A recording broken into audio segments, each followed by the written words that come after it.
All right, let's get into audience questions for the week and the last set of audience questions of 2020. Very exciting. Okay, first question. David, we hear all the bluster from Trump, special counsel, martial law. He won, lawsuits, all of this other stuff. Is Trump genuinely going to try to physically stay in the White House after January 20th? I think the answer is still no. I think the answer is still no. I know that we reported on Trump floating or suggesting to some of his aides, maybe I just won't leave, sort of thing.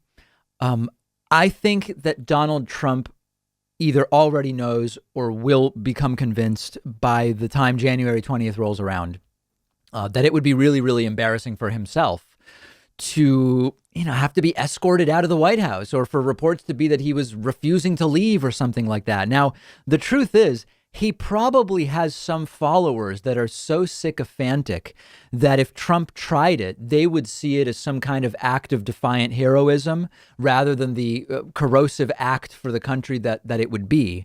But I do believe that, Trump's kids, I think, would all get it. Like, you can't physically try to stay. It would be humiliating to try to do it. I don't think he's actually going to try to do it. Now, between now and then, he will continue to insist he won. He will continue to tweet the things he's been tweeting and look at, could I maybe get this overturned in some way? But even Donald Trump, I am sure, recognizes that just staying there, absent any court decision about, not accepting results, or these things are all going by the wayside every time we reach a new milestone in the process of certifying and electors voting and all of that.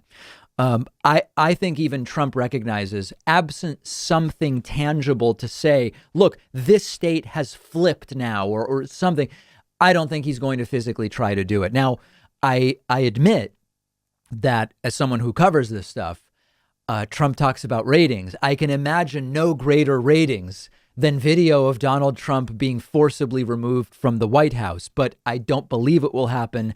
It would be absolutely terrible for the country. I believe really the milestone date for Trump will be January 6th. I think on January 6th, Mike Pence is planning, after the official counting of the electoral votes, which have already been cast. Remember, January 6th is just the formalization of a joint session of the House and Senate counting those votes. Mike Pence is scheduled to, within hours, leave the country and go on a trip to, I think it's Poland and maybe UAE. I don't remember exactly the countries. And I would not be surprised if Trump is even still in Washington by then. There's rumors he may be leaving sooner. For Trump to completely disappear and maybe even abandon the White House. I don't know.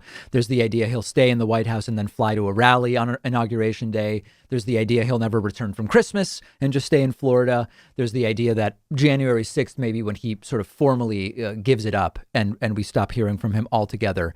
But I believe that he is not. If the question is, will Trump try and consider any mechanism or manipulation that might allow him to steal the election? The answer is, of course, yes. And he's thought of everything, lawsuits of different kinds, trying to send different electors, convincing state legislatures and governors to send different electors. That came and went.